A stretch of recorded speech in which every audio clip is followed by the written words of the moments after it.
Namaste and a very good morning. I, Manita Bukral, Master of Ceremony for this event, would like to welcome you all at this seminar organized by the Association of Former Career Ambassadors of Nepal Afghan and the Center for Diplomacy and Development, CDD.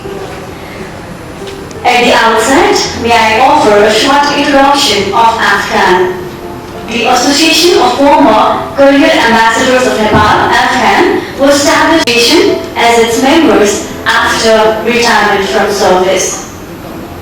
The Constitution of Nepal envisages to utilize the experience gained by the former civil servants in the promotion of national interests. The objectives of Afghan are, among others, to contribute to the promotion of Nepal's national and international interests in accordance with the United Nations. Nepal has been pursuing a policy of friendship with all and enmity towards none. Afghan aims to promote studies, researches, interactions and dialogues within the association and outside. Afghan also offers its inputs in the formulation hosting seminars on the issues of topical importance and economic diplomacy of the government. Now, let me also offer a short introduction of CDD. Center for Diplomacy and Development CDD was established in February 2018 as track to diplomatic governance. Even during COVID pandemic, CDD hosted webinars and invited several learned personalities and professors from different countries who contributed immensely. Likewise, as the co-chair of the programs, we are very privileged to have as the chief guest Honorable N.P. Sahu, the Minister for Foreign Affairs, the Government of Nepal. Please put your hands together, ladies and gentlemen. Likewise, we have guest of honor, His Excellency Mr. Navin Srivastava, Ambassador of the Republic of India to Nepal. Likewise, we have Mr. Sampar Singh Dhami, Director, Department of Industry. We also have Senior Economic Advisor, the Ministry of Finance, Government of Nepal, Dr. Poshraj Pandey is not here. He will be here shortly. We also have Mr. Haribhakta Sarma, who is also not here yet. Distinguished guests, ladies and gentlemen, now I would like to request the chair of the program and our chief guest to allow Ms. Sukunda to officially inaugurate the seminar.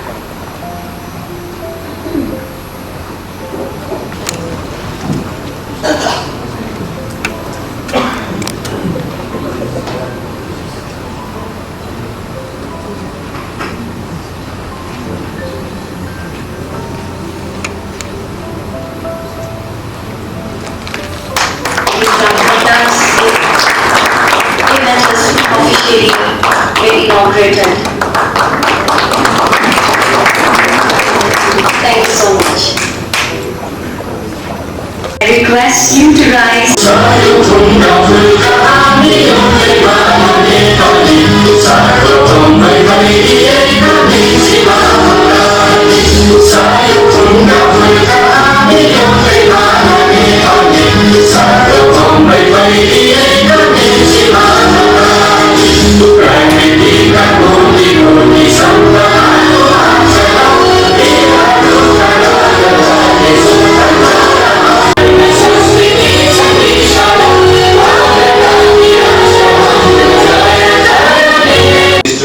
N.P. Sahu, Minister for Foreign Affairs of Nepal, His Excellency Mr. Navin Srivastava, Ambassador of India to Nepal, Excellencies, Ambassadors, and the representatives of diplomatic and consular missions in Kathmandu, honored guest of the speakers in the dais, distinguished friends from media, distinguished guests, ladies and gentlemen.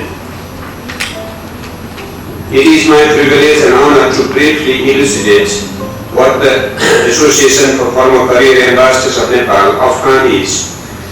I would also briefly present to you the main objectives of today's seminar. As introduced earlier, the Association of Former Career Ambassadors of Nepal, Afghan, is a non-profit making association. It has been conducting seminars, introductions, or workshops from time to time with a view to further explore the pertinence of various topics that are closely linked with the foreign policy priorities of the government of Nepal. I believe many participants here are aware of many such activities carried out by Afghan in the past that dealt with a wide range of topics, from water resources to foreign employment, foreign trade, tourism, as well as to other contemporary and bilateral and multilateral issues. Foreign direct investment plays an important role in Nepal's economy. It is indeed in the core of our economic diplomacy. We thought experts' opinions and deliberation thereon might be useful reference in future policy formulation for the government of Nepal. We also join hands sometimes with other think tanks or organizations having similar objectives to organize such programs. Today's seminar is organized jointly by Afghan and CDD, that is Center for Diplomacy and Development.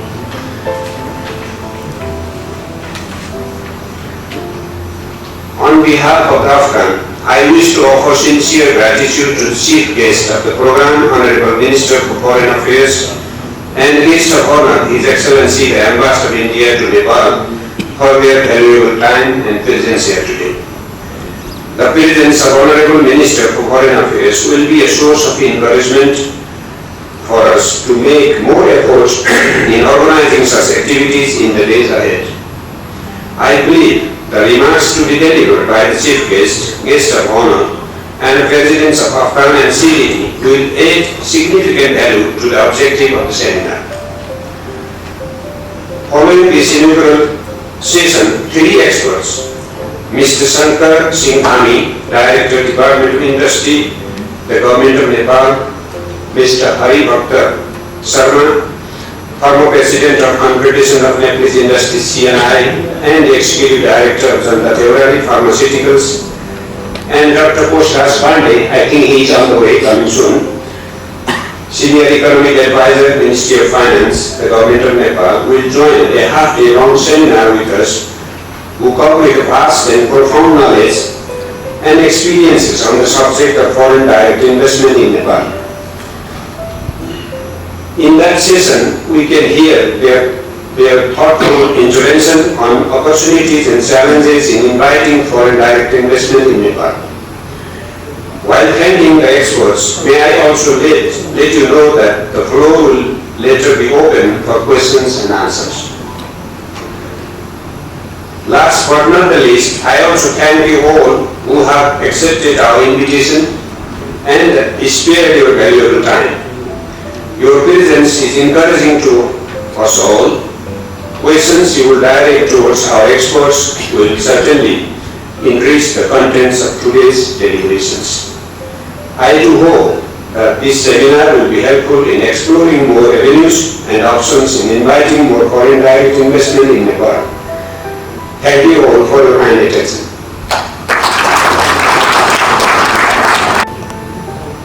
Distinguished guests, friends, ladies and gentlemen, on behalf of the Association of the Foreign Cabinet Ambassadors of Nepal, I would like to extend a warm welcome to all of you attending this seminar on foreign direct investment in Nepal, challenges and opportunities. I have been hearing this phrase, foreign investment in Nepal, over 3 decades, but with little significance. We have not been able to attract, or we have not been able to attract, and even our domestic investors have not been enthused to invest in the country. I have not yet known the reason for that. Nepal is abundantly blessed with natural resources. It enjoys a pleasant weather throughout the year. We have maintain pristine environments except in some crowded city, and also there is largely untapped natural resources. Additionally, at the moment, our population, 30% of the population is youth. What else do we need to invest at such opportunity? Everything is there except capital and technology. I think how to apply this, our experts in the next session will discuss on it and will give us wisdom of that. Regarding why we have not been able to attract foreign investment, there are some complaints put forward by prospective investors. They say that the one window, single window policy designed by the government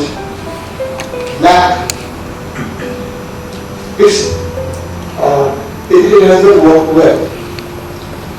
The process for approval rate is very slow, time consuming, lengthy, and even sometimes boring. So this has to be seen again. We in Nepal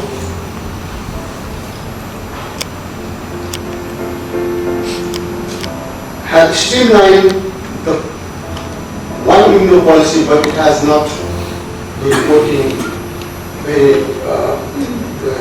in a well manner. Investors also feel the hurdles of foreign borrowings. I see one representative, former governor of Nepal last week. Our central bank has peculiar rules and regulations. This is investors, prospective investors saying that we can bring any amount of money in this country, but even a small portion of the money has to be sent out by the same institution, same person. We have to go through several finances, and we have to get clearance from several institutions also. We have to solve this problem to get our investors more enthused to invest in our country. They also said that repatriation of profit is a problem, because by the same token of rule, repatriation of profit involves several clearance on several agencies.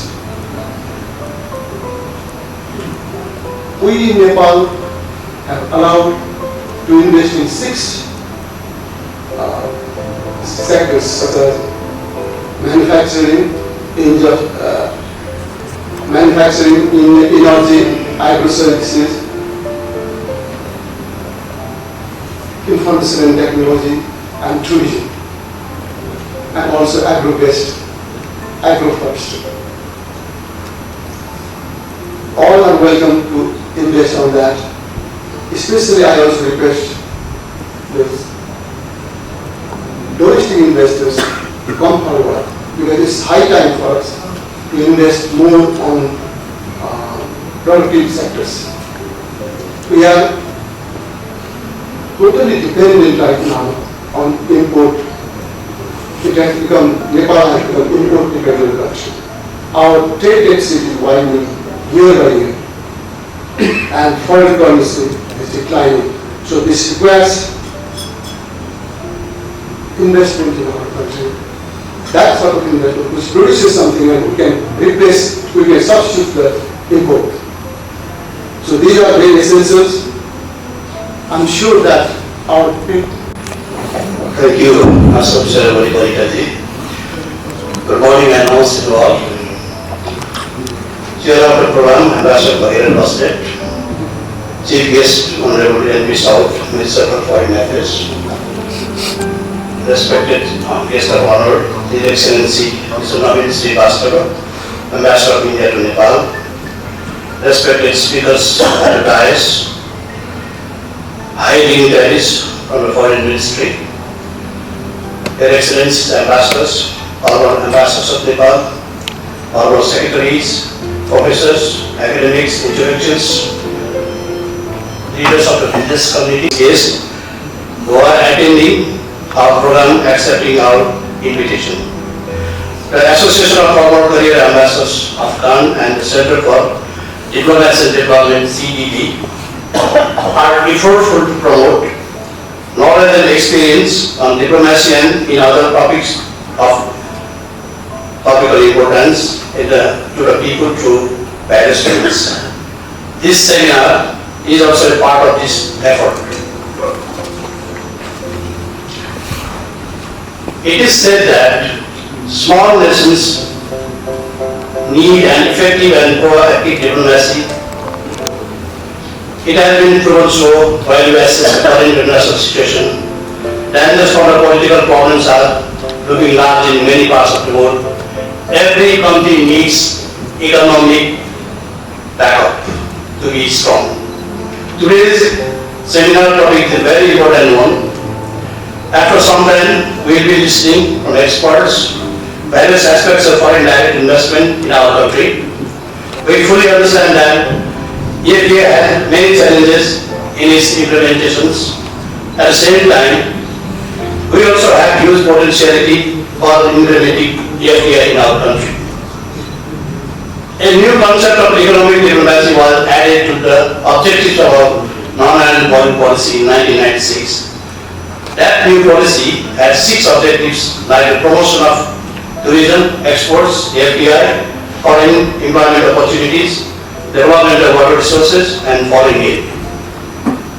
These all are objectives hold much significance in our national economic development process. These are the areas which can play catalytic roles in an engine of growth. These are the areas which can create huge employment opportunities and raise revenues for the government. It is therefore very important that economic diplomacy must be implemented in an effective way. Government and private sector must work assiduously for the promotion of economic diplomacy. Distinguished guests, foreign direct investment feature as one of the important objectives of economic diplomacy. 27 years have passed since our country has aimed to import FDI.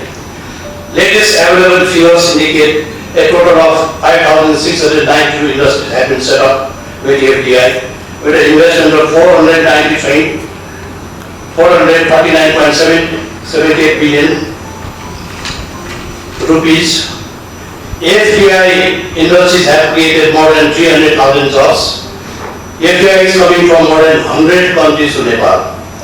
FDI has touched every aspect of national economy from manufacturing to service to hospitality and to many other sectors. Efforts of the government and private sector must continue in coming days to also for the promotion of FDI in our country. It is a process which has no ending. Now let me come to a personal experience. While living in Paris, one day,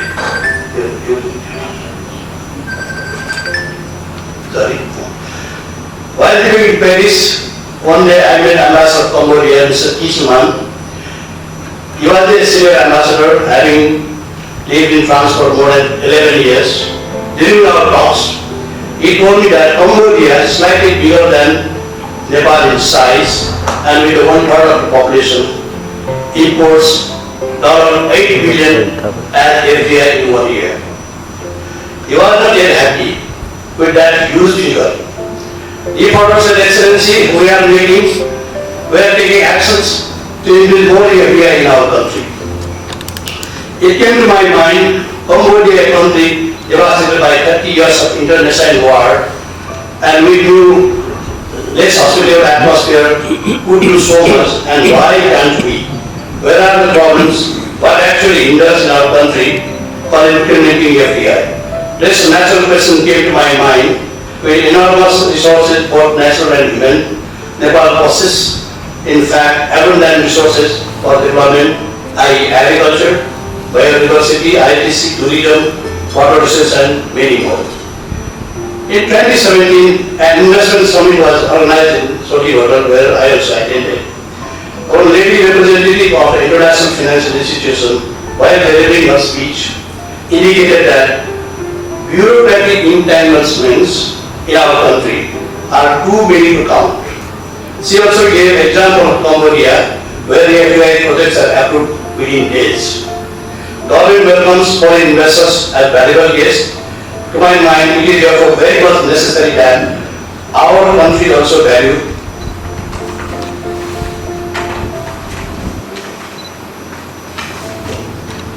FDI as a source of capital investment, technology transfer, and great knowledge. Let us create a more hospitable atmosphere for FDI import.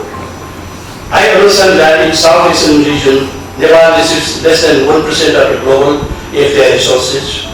There is enormous FDI capital in the world market. We need skillful approach.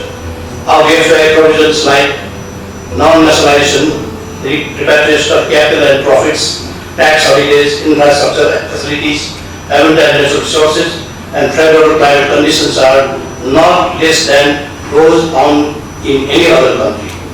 Yet in 27 years, we have not been able to attract half FDI amounts which Cambodia attracted in 1 year. This is a very serious question if you have to take in mind. Hence, isn't it proper that we also learn from the other countries who have been successful to attract FDI in great figures, just making good policies? We cannot seek singing laurels, rather we must take appropriate actions for their effective implementation. We must also promote FDI projects which utilize our available raw materials and create employment in rural areas. Such efforts would be fruitful for our country and people. At the last, with these few words, let me thank once again for your cooperation extended to us in our effort to soul searching on this important topic. Thank you very much. To improving and further enhancing connectivity between our two countries.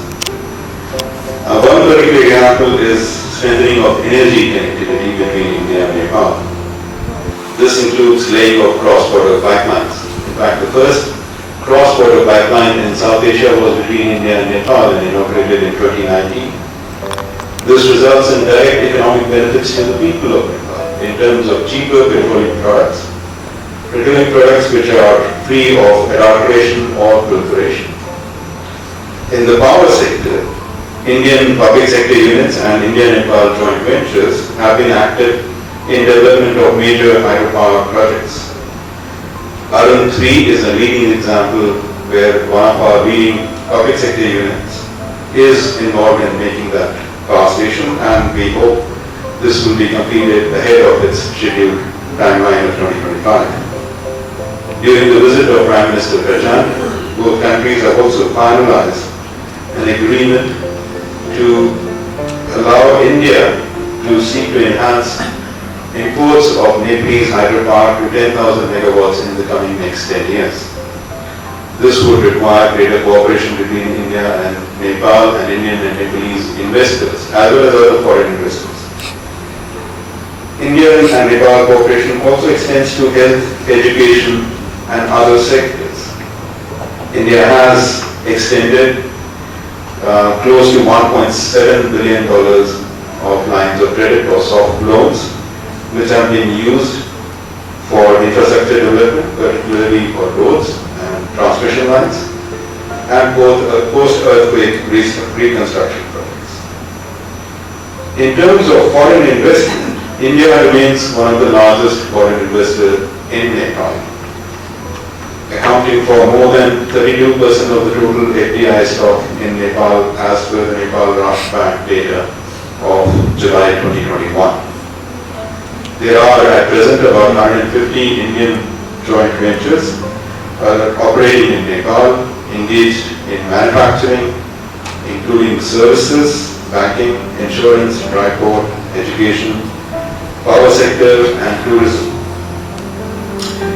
Some of the Indian companies that you might find in your daily lives offering products are Surya Nepal, Dabur Nepal, Hindustan Unilever, State Bank of India, Punjab National Bank, Life Insurance Corporation, Bains, MIT Group Holdings, which runs several hospitals in and around Nepal.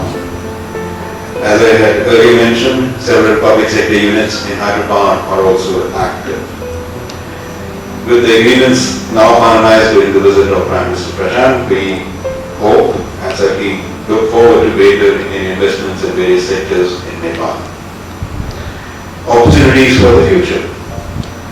As Ambassadors Basnet and Shrestha mentioned, Nepal is endowed with natural resources, strategic location, a large potential in renewable energy, young population, major attractive tourist destinations, and availability of labor, which is cheap and skillful.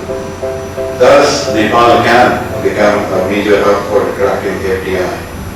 Hospitality sector, for example, can be a major sector for attracting FDI in Nepal.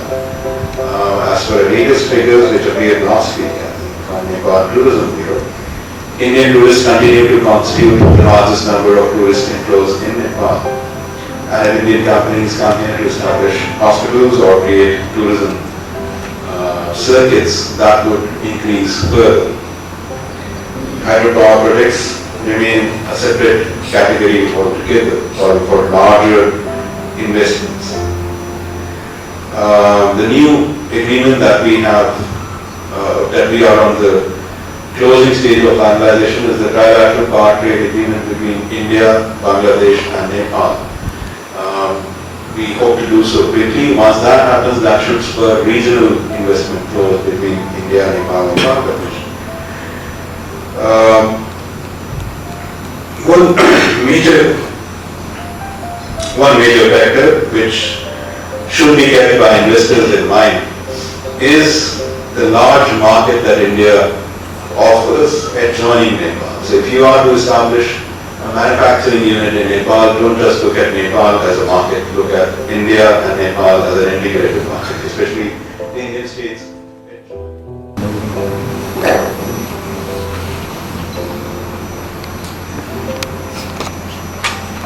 Chairman of IFCAN, President of Center for Diplomacy and Development, His Excellency Ambassador Naveen Srivastava, Guest of Honor, Excellencies, distinguished participants, it is an honor for me to share this forum with you.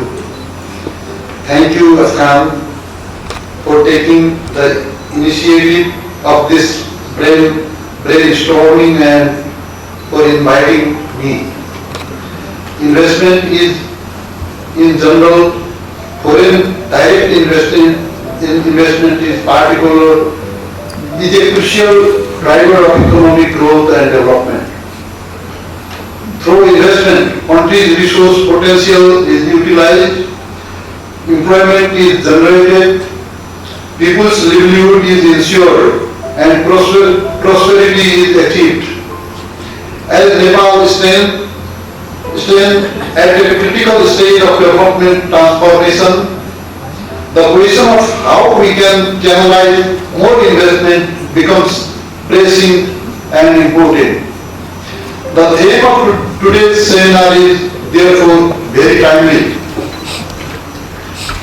With the promulgation of a democratic constitution in 2015, Nepal has accomplished an important political process.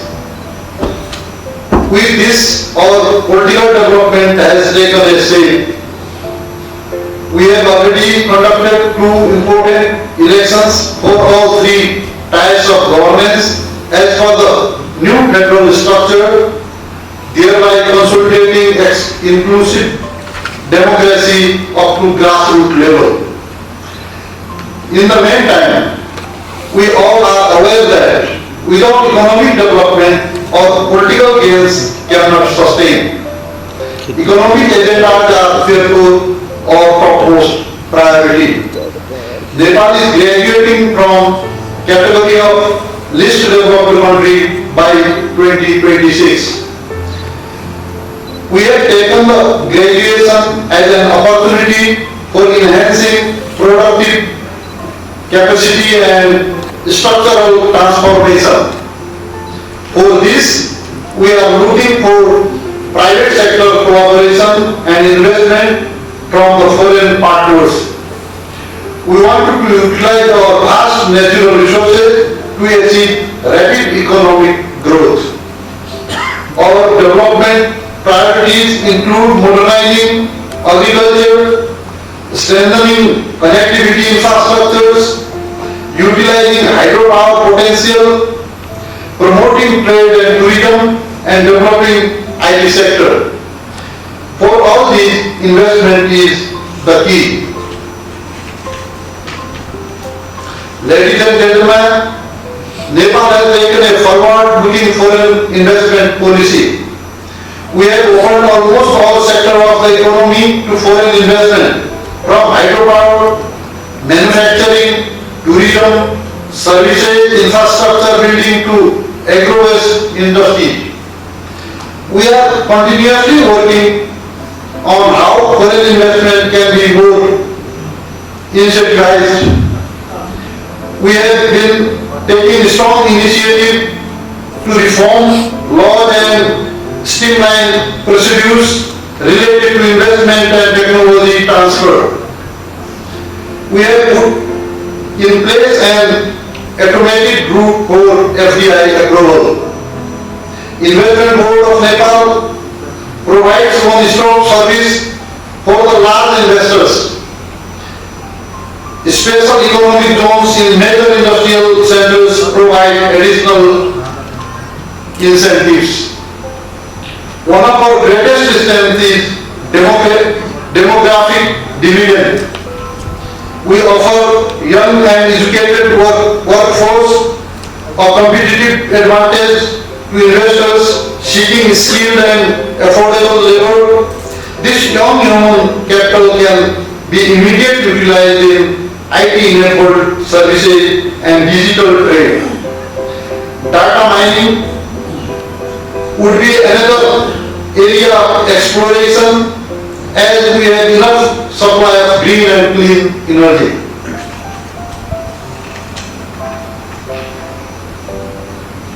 Full repatriation of income from investment is guaranteed by the Foreign Investment and Technology Transfer Act. Nepal Last Bank clears the repatriation within 7 days. We assure full protection of investment. We are aware that FDI is not easy to come.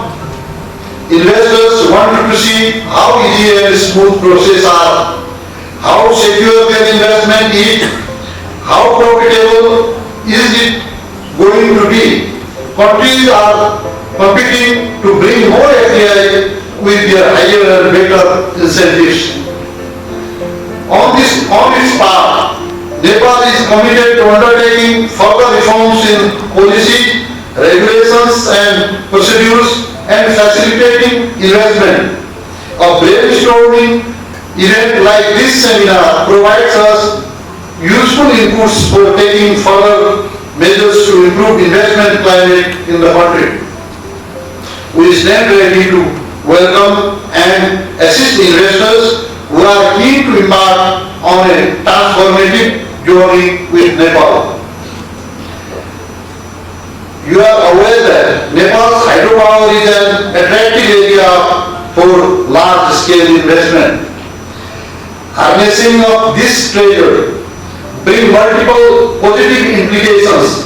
First, adequate, smooth and uninterrupted power supply triggers other economic activities domestically, thereby contribution to industrialization and economic growth. Second, utilization of Nepal's hydropower would enable us to provide clean, renewable energy to our neighborhood, which we have already started doing. Given Nepal's and its partners' commitments to global climate action, clean energy becomes more desired. Distinguished participants, before I conclude, I thank to organizers once again for this discussion on a topical theme. This will definitely help us identify our challenges, and if it comes to getting more foreign direct investment and also ways to means to address these challenges, we are all united in our goal, namely to make Nepal a more desired destination for foreign investment. I was able to remain throughout the discussion, but even in my absence, I hope to get the inputs that are generated from here. I wish for the success of the event. Thank you. Jai Hind.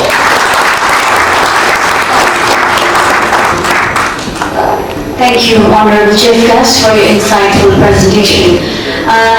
Before heading to the vote of thanks, for the seat taking, I would like to request Mr. Haribonka Sarma, chair of this program, and Mr. Bhagirath Basnester, Honorable President of CDD, Mohan Krishna Shrestha Sir, Chief Guest, Honorable MP Saul, Minister of Foreign Affairs, respected guest of honor, His Excellency Mr. Navin Srivastav, Ambassador of India to Nepal, respected speakers at the dais, Your Excellency Ambassadors, former Ambassadors of Nepal, former secretaries, professionals, academicians, intellectuals, leaders of business community, friends from media, journalists, distinguished guests from different walks of life, ladies and gentlemen. Good morning and namaste. It is my great pleasure and honor to avail of this opportunity to give vote of thanks to all distinguished guests assembled here. In fact, this is the first time that our Center for Diplomacy and Development has joined hands with the Association of Former Career Ambassadors of Nepal Afghan to organize this seminar. I'm so happy to see so many personalities and dignitaries have attended at this event. With your valuable presence and contributions, I'm sure our seminar has been very successful. Wise words from Honorable Foreign Ministers and Your Excellency Ambassador have added more value and guidance to this seminar on foreign direct investment in our country. Moreover, excellent speakers have highlighted on different aspects of FDI. In recent years, FDI issues has been drawing increasing attention in our country too. FDI indeed can play a meaningful role in the process of our national economic development. It is understood that despite huge possibility of increasing FDI in the country, not much could be done so far. Is FDI composed of investment capital and technology transfer also? We must exert efforts to import more FDI which can contribute in our national economic development process. In this modest effort of Afghan and CDD to exercise to find out the real problems and to solve them in the course of augmenting FDI in our country. Undoubtedly, Nepal possesses a huge potentiality for the promotion of FDI is we have good policies and equally good provisions. What we need today is the effective implementation of our policies. I wish to express my sincere thanks to our chief guest, guest of honor, presidents, and guest speaker, as well as to all distinguished guests of your kind cooperation in our seminar. Your active participation and contributions has made this event a meaningful one. My thanks also goes to volunteer and rapporteur who have worked so hard to help make this seminar a successful one. Likewise, I would like to thank Manita Pokhrel for her excellent Master of Ceremony. Lastly, I also wish to thank Hotel Himalaya, its General Manager, Mr. Sanjay Joshi, F&B Executive, Mr. Lokendra Shrestha, and to all other staff who have extended cooperation to make this event successful. Thank you so much once again, you all. Thank you so much. Thank you, ma'am. Thank you for your valuable presence today, sir. Likewise, I request our guest of honor, His Excellency Mr. Navin Srivastava, Ambassador of the Republic of India to Nepal, to receive token of love.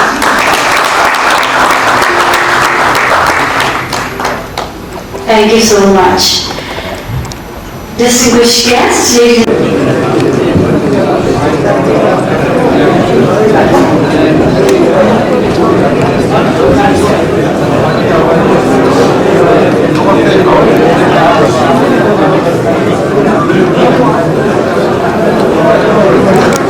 Ladies and gentlemen, now I will directly go to my presentation. Today's topic.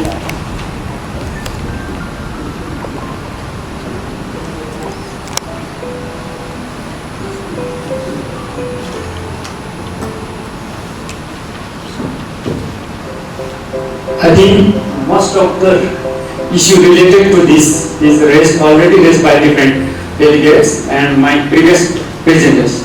While investing in Nepal, we have a lot of opportunities in Nepal. Though we have opportunities, but we couldn't grab that opportunity still. What are the opportunities? There are opportunities we are lying between two giant countries. We have market of this within these countries.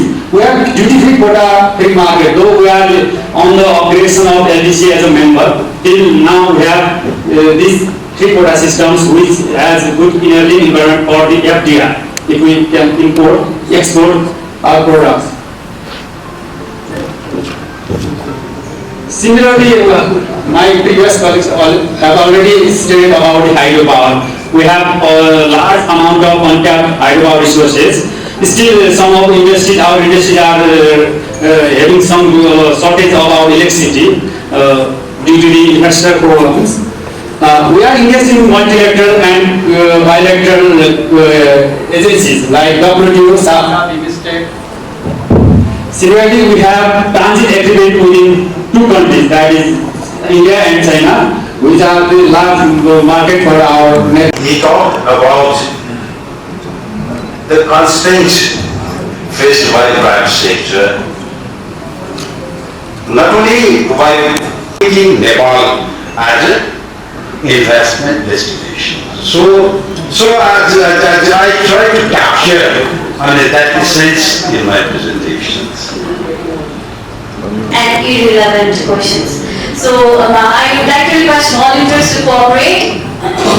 We'll only take 3 questions for your kind information. Volunteers, can you please help? Why foreign investors, they are not showing their interest to invest in Nepal because the trend of FDI in Nepal is decreasing. So one of the reasons it is observed that Nepal's political stability or the government stability is in question.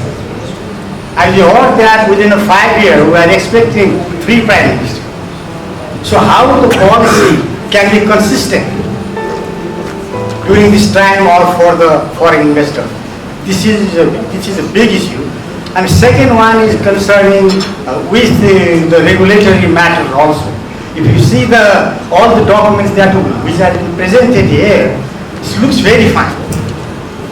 But the investor, they are not, even the internal investor, as we order, they are not interested to have a further investment in Nepal. So any of the, the presenter can have their own comment. Until and unless we do have some kinds of consistent policy and stable government, it is difficult to have the FDI in Nepal. Two speakers basically mentioned, my observation is that they are operating or they are living in two different worlds. There seems to be a big divide between actual practicality and policy level. I think the problem is not the policy, and my question then is, I think it's not a question of policy. We've got good policies that things can be done in 7 days, repatriation easy, etc., etc. But what is happening is the policy, I think there's no issue with the policy. The issue is with the implementation and bureaucratic entanglements, the delay in taking. And I just like to just shortly mention again, I've been working in Cambodia for 26 years, and it's fortunate that Mohanji mentioned about Cambodia. And in terms of the environment of FDI, 2021, there was $650 million invested only in 1 year. That also just immediately after COVID, with 25 special economic zones, and it's really opening. I would like to see Nepal learn the lessons from what is happening in Cambodia, because Nepal and Cambodia access WTO at the same time. We are, we got the same aspirations of 2030, 2050 to become middle income and developed country status. So I think given that, I think there's a lot to learn, and I would really urge the policymakers to really sit down with the industries people and please solve your problems so that the domestic investment will improve, and later we can then woo the international investors to come in and invest here. So, thank you. Thank you. We have had this for forever. We have not been able to sell it. We have not been able to get investors to invest in it. We have all kinds of excuses. India doesn't buy, India does this, China does this. Our diplomacy has failed. Is it our diplomacy has failed? Why are we in less than 2% of our GDP is going to hydropower? That is the major source of resource we have in our country. Why are we here? This is my question. Thank you. With your permission, I'd like to share those thoughts later on, right? If there is time. And those thoughts and views are in relation to what we think, what we see as constraints to FDI in Nepal. But I'll just limit myself to the question first, and with your permission, maybe I'll speak again later. So my question is directed to Mr. Shankar Singh Dame, sir. Thank you for your presentation. You mentioned that primary agriculture is also now open for FDI in Nepal, subject to 75% export content. Now, please correct my understanding. My impression was that this issue was sub judice in the courts. If that has now been determined, then that would be interesting and helpful to know. So just a point of clarification. And if I may speak later, please let me know. Thank you. So my one curiosity is, Mr. Dhami already presented a potential sector of investment. So like hydropower, infrastructure and tourism. So why not one sector, education? Yes, huge amount of money went out from this Pastor Summit, and lots of commitments were made in those summits. And we heard about billions of dollars of agreements were signed, and it came in the news. What happened to that? Is anybody following up on that? Is the government taking serious that? What is the lapse? What helped? What prevented that investment from coming in? Thank you so much. FDI in education sector is already open. You can invest in FDI in education sectors. But government of Nepal, there is from the Ministry of Education, I don't know about there is any restriction about that or not. As per my knowledge, there isn't any restriction. You can investment in any college. There are certain colleges or education sectors that are currently running as FDI investors. For others, I think these are pertinent questions from me and request from you. Okay, thank you. And populist government that provides protections. That is the reality. That is another barrier for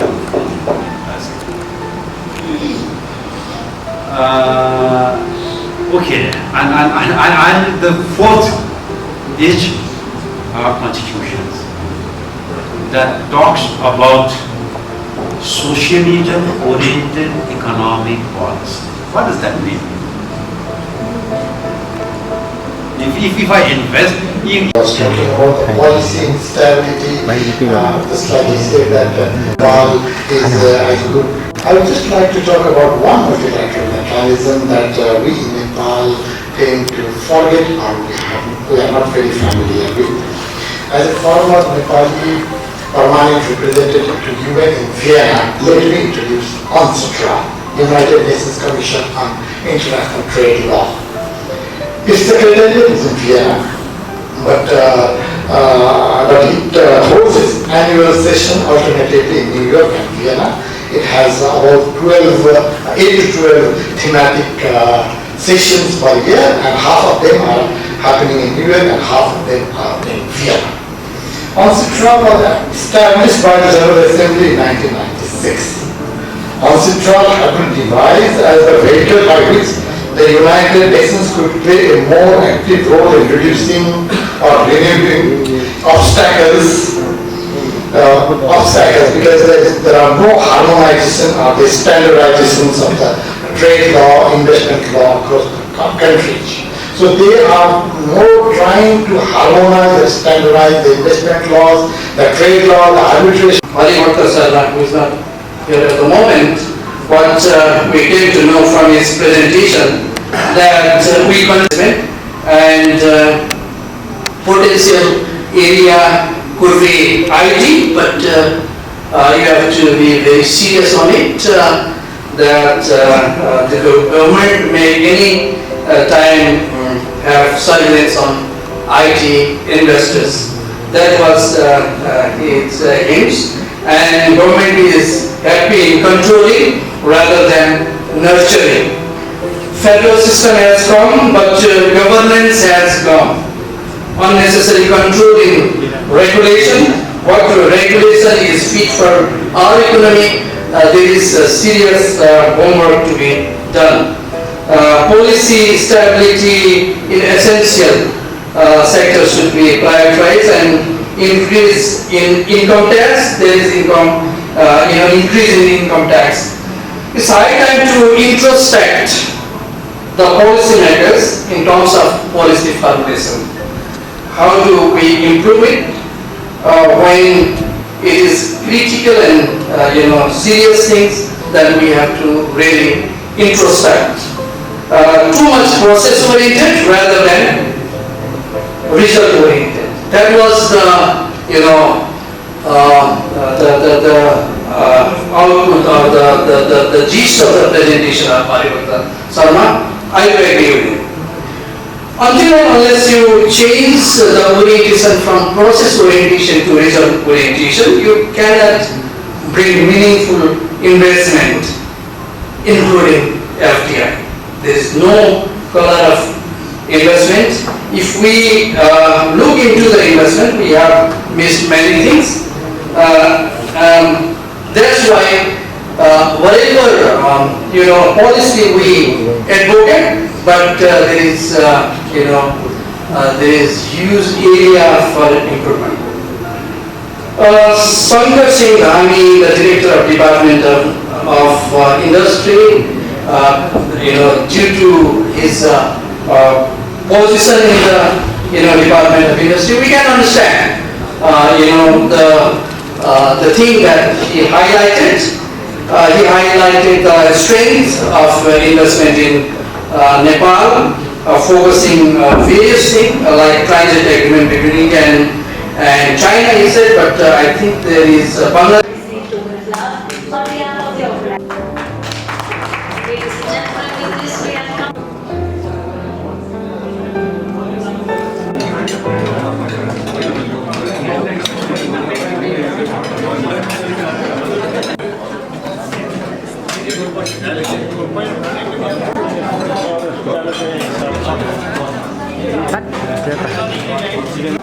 Banyak ni udah sundin dah.